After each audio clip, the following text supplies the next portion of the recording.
अगले साल 2024 में लोकसभा चुनाव होने हैं और सरकार ने मिडिल क्लास को साधने का दांव चल दिया है। वित्त मंत्री निर्मला सीतारमण ने इस बजट में करदाताओं को राहत दे दी है, लेकिन उनको जो फाइनेंशियल ईयर 2023 से 24 में नया इनकम टैक्स सिस्टम चुनेंगे, पुराने टैक्स सिस्टम में शामिल लोग पहले जैसा ही टैक्स देते रहेंगे। नया टैक्स सिस्टम चुनने वालों के लिए 7 लाख तक की इनकम पर कोई टैक्स नहीं लगेगा। हालांकि पुराना टैक्स सिस्टम भी बरकरार रहेगा। इसके साथ ही गरीब कल्याण अन्न योजना को 1 साल के लिए और बढ़ा दिया गया है। एकलव्य स्कूलों में 38,000 से ज्यादा शिक्षकों की भर्ती की जाएगी। एलईडी टीवी और मोबाइल सस्ते होंगे। वहीं सिगरेट पर टैक्स 16% बढ़ा दिया गया है। चांदी से बने सामान भी अब महंगे होंगे। A package of assistance for them has been conceptualized. वहीं सरकार दावा कर रही है कि ये बजट आम जनता का है, समाज के हर वर्ग के लिए इस बजट में कुछ ना कुछ है, लेकिन विपक्ष का दावा है कि ये पूरी तरह चुनावी बजट है। I propose to increase the rebate limit to 7 lakhs in the Lok Sabha में देश का बजट पेश करती वित्त मंत्री निर्मला सीतारमण, उनकी झोली में जैसे हर तबके के लिए कुछ न कुछ निकलता गया और सत्ता पक्ष तालियों की गड़गड़ाहट के साथ स्वागत करता रहा। प्रधानमंत्री ने भी बजट को पिछड़े तबकों को आगे बढ़ाने वाला बताया। एनडीए के साथी दलों ने भी।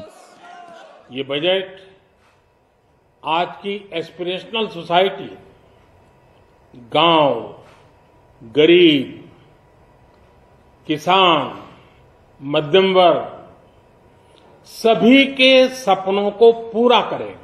मिडिल क्लास जो भारत की अर्थव्यवस्था में एक बड़ा योगदान करती है, उनको जिस तरीके से इसमें रियायतें दी गई हैं, पर्सनल इनकम टैक्स स्लैब को 5 लाख से 7 लाख तक बढ़ाया गया। उसके बाद भी जो स्लैब्स में चेंजेस किए गए हैं, वो आपकी जेब में कैसे ज्यादा पैसा बचे, उसी को ध्यान में रखते हुए वो चेंजेस किए गए।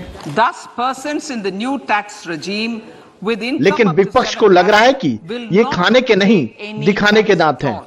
एक कहावत याद आए कि हींग लगे ना फिटकरी पर रंग चोखा हुई।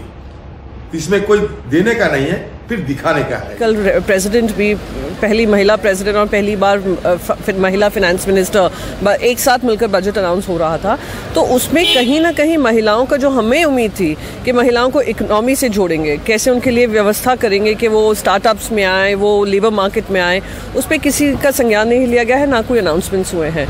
तो ये डिसअपॉइंटिंग है। ज़्यादा बड़ी बड़ी बातें हुई हैं, लेकिन इसको आप कह सकते हैं कि न्यू वाइन ओल्ड बॉटल डाला है, लेकिन ओल्ड बॉटल भी अब कई जगह से क्रैक हो चुकी है। बहुत ही निराशाजनक बजट है। बेरोजगारों को रोजगार देने के लिए कोई व्यवस्था नहीं, बेरोजगारों को बेरोजगारी भत्ता देने की कोई व्यवस्था नहीं। रेलवे पूरी तरह से नेग्लेक्ट कर दिया गया, कोई नई रेल नहीं है, कुछ नहीं, कुछ बजट ही नहीं ज़्यादा दिया उसको। कोई एमएसपी के लिए कोई गारंटी की व्यवस्था नहीं, जो इनको वचनबद्ध नहीं किया। This is the first budget in अमृतकाल। मौजूदा मोदी सरकार का यह अंतिम पूर्ण बजट है।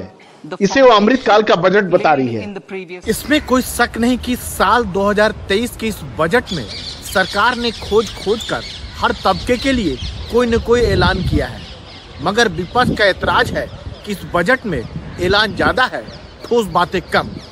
संसद भवन से उमाशंकर सिंह के साथ राजीव रंजन, एनडीटीवी इंडिया।